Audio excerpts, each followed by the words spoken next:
Welcome to Macau, the densest place in the world. Here within the maze of towering buildings and bustling streets lies a beautiful mix of culture found nowhere else in the world. In Elements of Culture, we will delve into this enticing and mysterious urban landscape to uncover the hidden beauties and shocking truths. Join us today as we focus on the unknown street food of Macau and try find out if this secretive market is dying or thriving.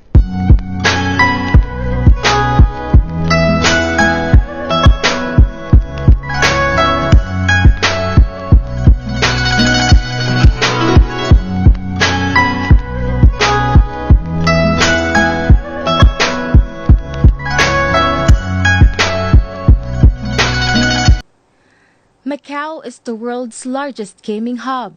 Every day, people from different regions bet for fortune. But the stakes are also high for those who made Macau their home. Over 20,000 Filipino imported laborers are estimated to work here. Some of them are officially Macau residents. For most of them, betting on Macau isn't just a game. Macau is a home to thousands of Filipinos who left the Philippines for greener pastures. Most of them are domestic helpers, professional workers. The rest are hotel and casino employees. But this street tells different inspiring stories. Come and join me as I explore the different Filipino-owned business establishments here in Macau. Let's go. These are familiar streets in Macau where most Filipino business establishments are located, from restaurants, convenience stores, to cargo businesses, travel agencies, and even salons. You can find it all here. Well, I have lived here for nearly around 20 years or more. This is a very popular street for mostly my countrymen, Filipinos. They frequent this street because we have an assortment of a lot of things that we could get here. Herbert Ramos is one of the Filipino residents here in Macau. He is an educator and musician who has been based in the region for over 20 years with a rich knowledge on the Filipino community. How do you think this business started in the street? Wow, that's like a rich history because it spans more than 20 years.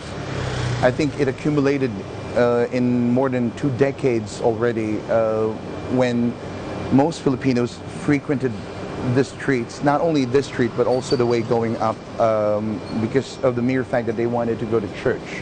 Macau has a really strongly knit Filipino community. Most of them want something that would bring them closer to home. These are the reasons how successful Filipino entrepreneurs here in Macau were made. The businesses they founded and owned quickly captured the nostalgia-fueled Filipino market.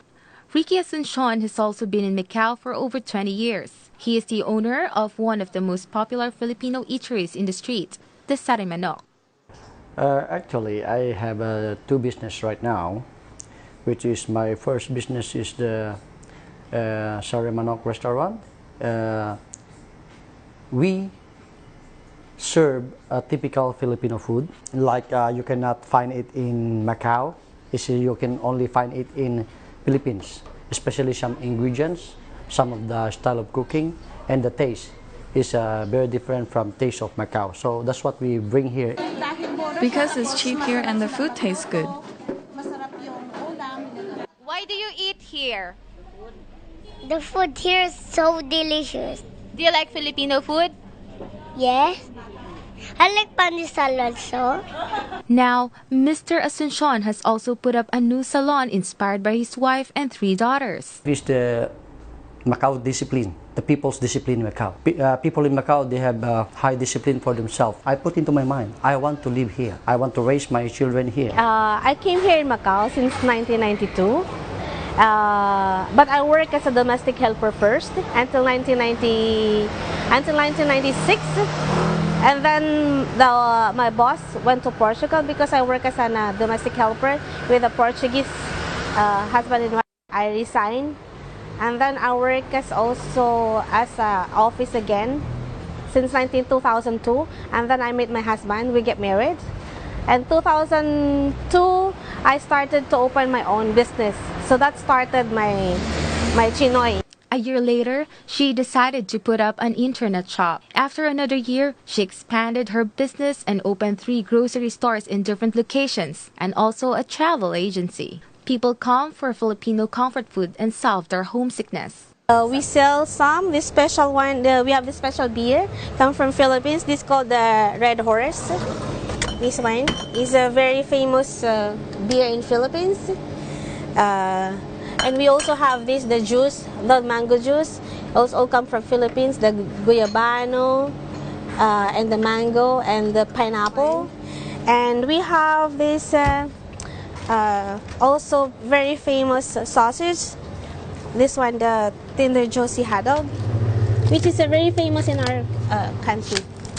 This one, we call this one, is the brandy. That's Emperador. The business is quite going well, but the economy of Macau now, you know, it's going down, and also the rent is going higher and higher. So before is much better than now. The profit is still okay, but not that much, not as like before. Before it's more okay, but this time, because of course the rent is getting higher, so we have to adjust. Close to her grocery store is another popular destination for those who miss the Philippines' most well-known bread, pandesal. The production that we have is the Philippine-made pandesal. The pandesal is famous in the Philippines, especially from the breakfast time. All the Filipino know this one. If you go to the Philippines, you say pandesal, everybody know, even kid. The ingredients that we buy is from Hong Kong. The bread is very Filipino. Even though if you're in Macau, you can still taste the Filipino bread that was really originated from the Philippines. I came to Macau in the year 1988. My sister-in-law did ask me to come over because there wasn't any much chances in Manila. I worked as a driver, I worked as a helper, and after a couple of years, that's the only time that I had the chance to tell you the truth. It wasn't easy.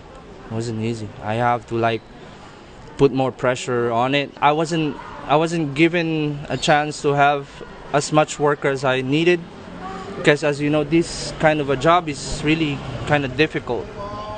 I mean, no manpower, then the only choice I have is to work. I have some language barrier, that even though I can speak Cantonese a little bit, but I cannot read, I cannot write.